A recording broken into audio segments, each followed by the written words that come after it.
Good morning, everyone. I'm out for a walk, coming down here to do my video. I won't make you watch me bounce around with the camera for very long. This is just my introduction. You know, we thought we were right in 2017. Everything looked like it was pointing to a rapture. But 7 years later, we're getting some of the same signs again. Does that mean we're going to be right this year? I hope so. But we don't know for sure. There really is very little about the rapture. Not knowing the day of the hour is the second coming. It's not the rapture. We don't even have that much on the rapture. We just know it's coming. We've got people that have predicted it so long that they can't really come up and talk about it a whole lot. Dr. Barrier just did his little apologetic video. He's trying. We're all watchmen. We're all looking. Things do really look like they're lining up like they did in 2017. We had an eclipse in 2017, if you remember. We got another one this year, next month. Now, I've been one of these that said it's not supposed to happen on a Jewish festival holiday. And he's been one that says it's going to. That part we can disagree on and be okay on the rest of it. Okay, I'm coming to my seat. I'm going to finish my Riverside chat. Or Rapture Chat, as I like to call these now. So let me switch views. Be back in a second. All settled. I'm in the swing. You know about it. I'm waiting for I saw online you can buy one of these things. It's kind of a switch. It's in a government type panel type switch, but it's doesn't do anything, and the toggle switch says release the Kraken. I thought that was funny. You could put it up at work or something, but I'm wondering when the left is going to do that. The Supreme Court just said the states cannot block Trump from being on the ballot unanimously. So all these states are coming up with their individual reasons why he can't. They just said knock it off. You can't block him. If an honest court would actually look at the legal challenges that are against him, it'd be the same problem. None of them are punishable. The fact that he's got millions of dollars in charges against him would be thrown out with any legitimate court. In fact, they said they'd take away his building, Trump Tower, because of it. None of the things they're threatening will, one, stop him, and two, they're all totally illegal and would be thrown out of any legitimate court.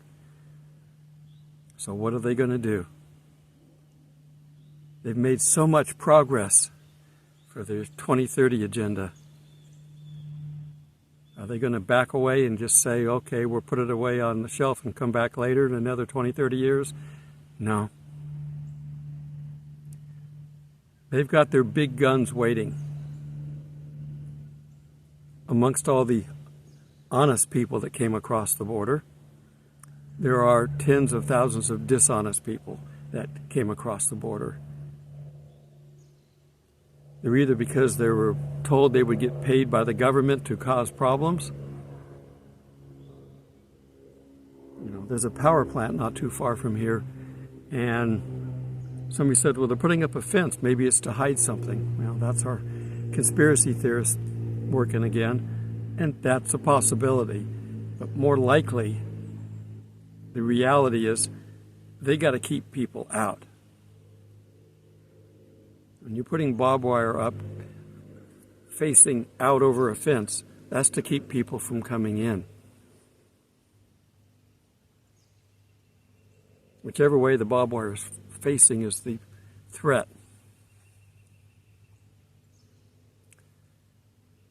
And I'm assuming probably all other power plants, nuclear power plants, have had that for a long time because they're a higher target, but every place is going to have a protection. So, getting back to, is this a rapture year? Since this is a frank talk about the rapture,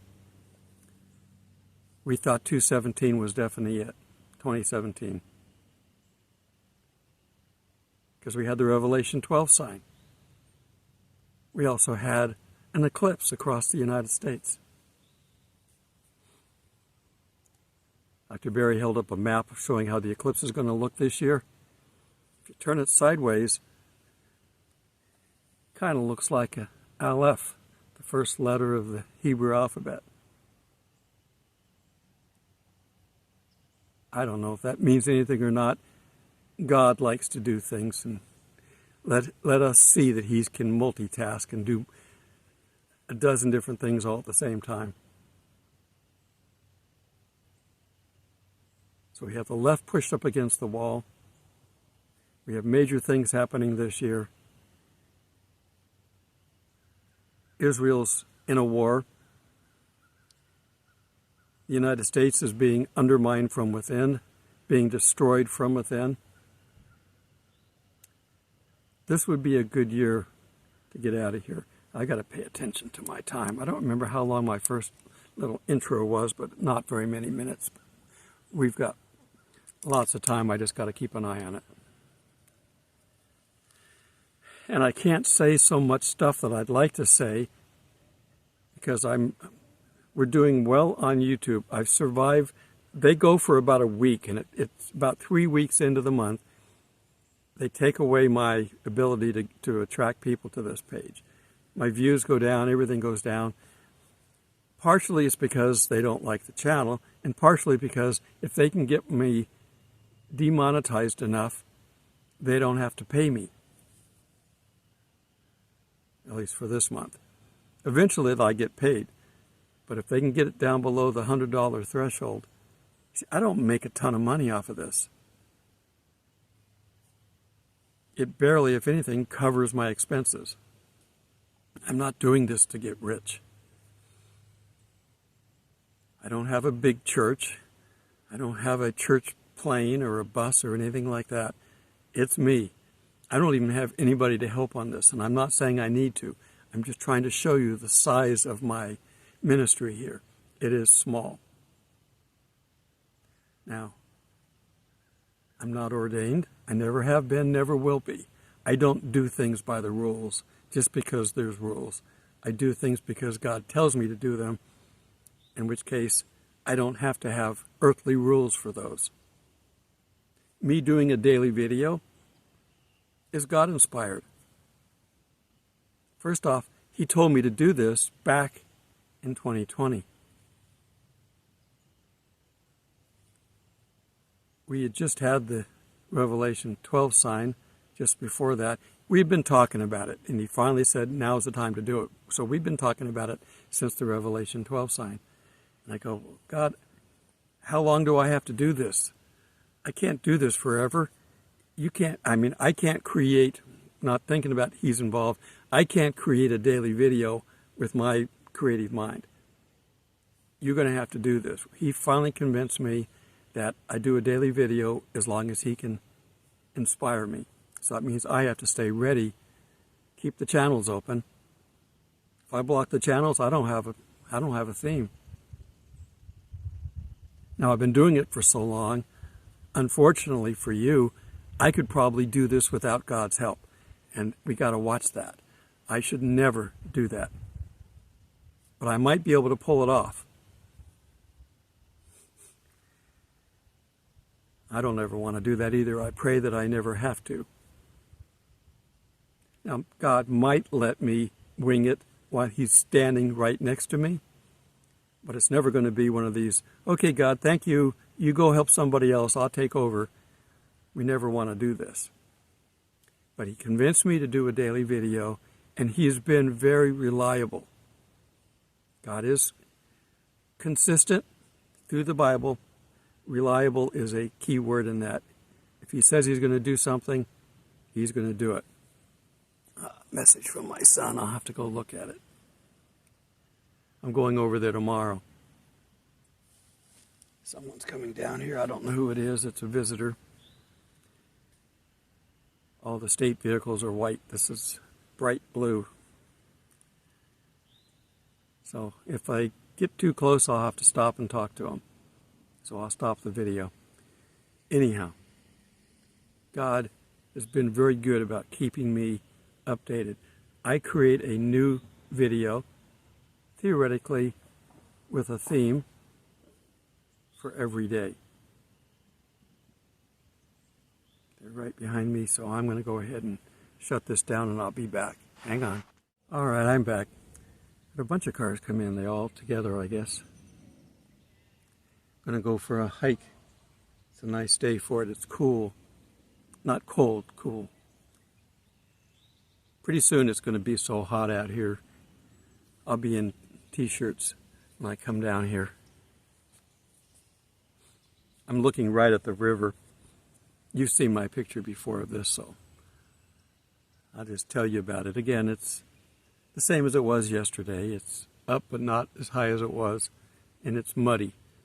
I don't think the fish could see bait. If you were to toss bait out there, they wouldn't even see it. And you don't eat here anyway. You got to catch and release. It's downstream from Atlanta, and Atlanta has a sewage leak problem. I wouldn't eat anything out of this river. Okay, so we are continuing our discussion on the rapture and looking at all the years from 2017 till now.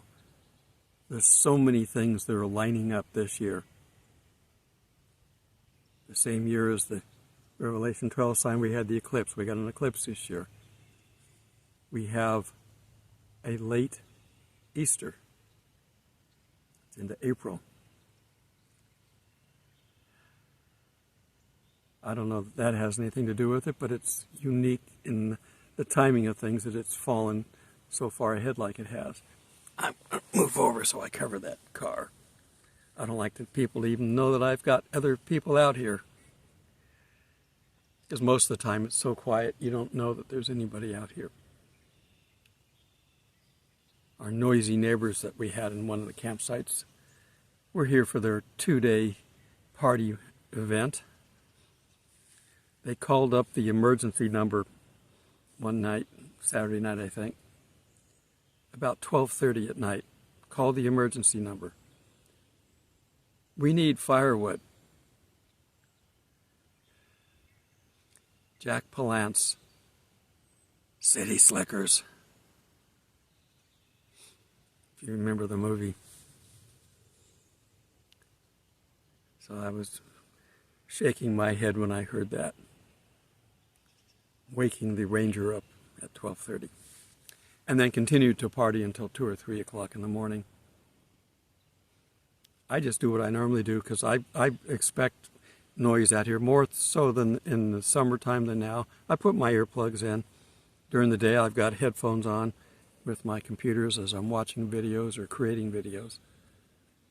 So I'm okay. So this year, there are so many things that are connecting to this year. We have an election that's going to turn the tides and put everything back that they've gained in the past few years, if they let it. Having open borders is a standard. How to overthrow a country step. You can see it in their books if you want to just read their books. Rules for Radicals and Mein Kampf. Read both of those and you know what they're doing. What's going over on the Middle East is all more of the same.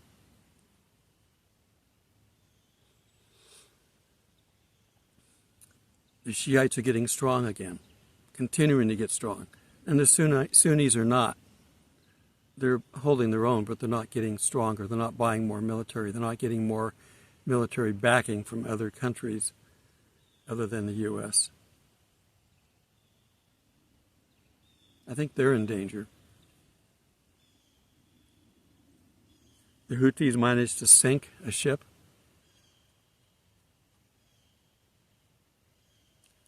All the proxies of Iran are causing nothing but trouble. When's the world going to go after Iran? So what if they have the ability to make 200 million nukes? How many do they have now? And if we take them out before they use them, using nukes, you say, well, that's killing all kinds of innocent people. First off, you take out their power plants over on the coast. You don't even have to hit Tehran. And we have bombs capable of taking out buildings that won't destroy the city. Israel has been using those for a long time. And we have planes that can fly into these areas undetected.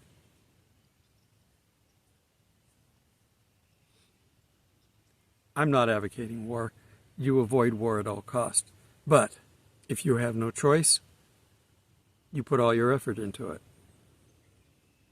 God directed people in the past to go in and eliminate a country worth of people. Everybody. Leave nothing. Don't bring anything back. And Israel brought stuff back, and they had to pay a price for that.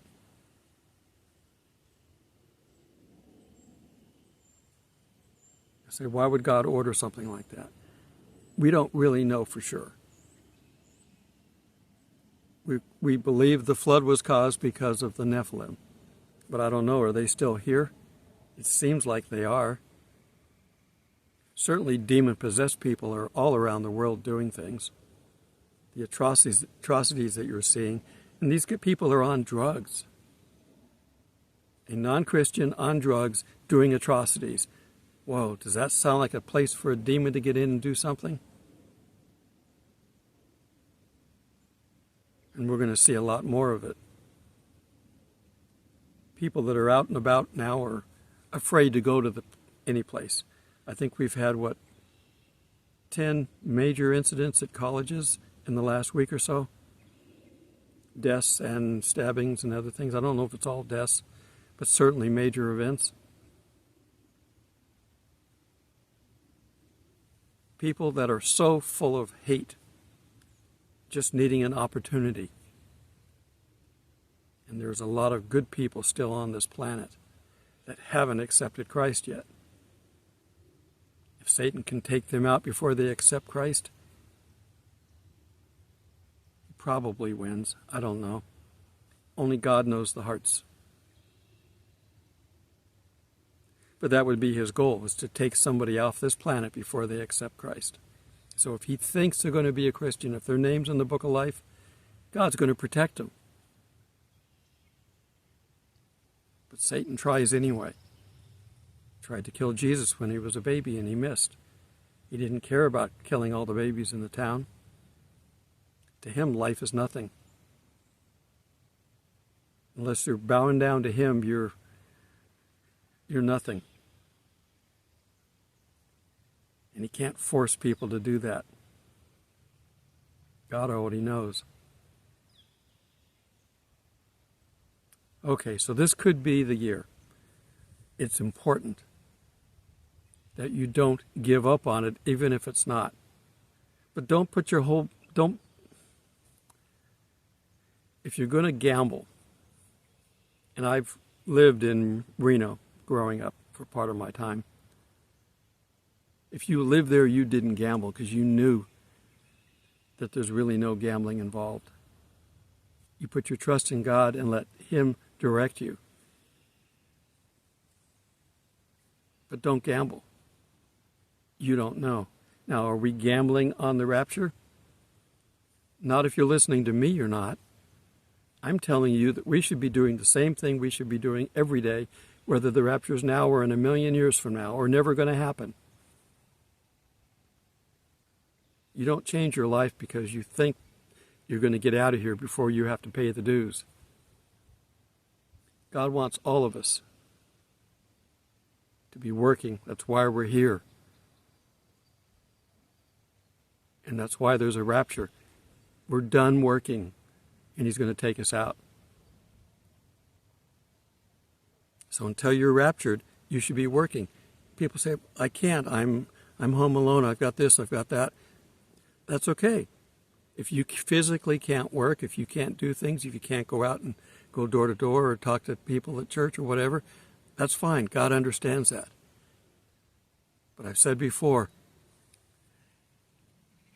if you're smiling in the midst of that, that will make the person who comes to help you feel bad that they're complaining about their life.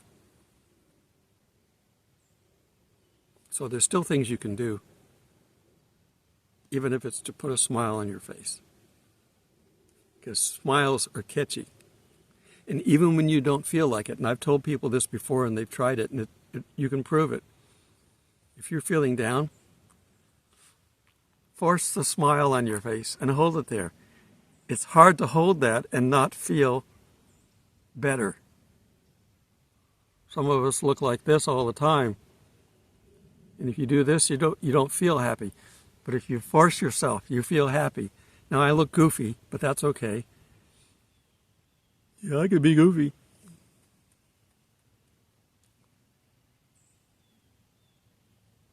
You want to be able to present yourself the best you can as a representation of Christ.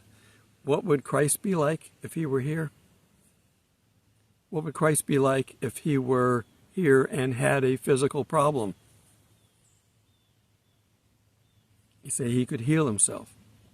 Well, when he was tempted by Satan after his 40 days in the wilderness, Satan came back and said, "Make these rocks turn into bread because you're obviously hungry." Jesus didn't do that. Man shall not live by bread alone, but by every word that proceeds from the mouth of God. So he could have, but he didn't. He could heal himself if he had a problem, but he didn't because he couldn't have a problem. He was the Lamb of God. He had to be blemish-free. But when he comes back, I don't know if we're going to be able to see the hole in his side and the holes in his hands like Thomas did. I don't know what his heavenly body is going to be like. But Thomas got to see him. And he still walked through walls. These are things that we could do if it was necessary. Okay. I'm just going to end my Riverside chat here. I'm moving in a couple of days, so I'm trying to stay ahead on my videos so that I don't have to try to do a video on a moving day, because it's difficult. And I'm tired.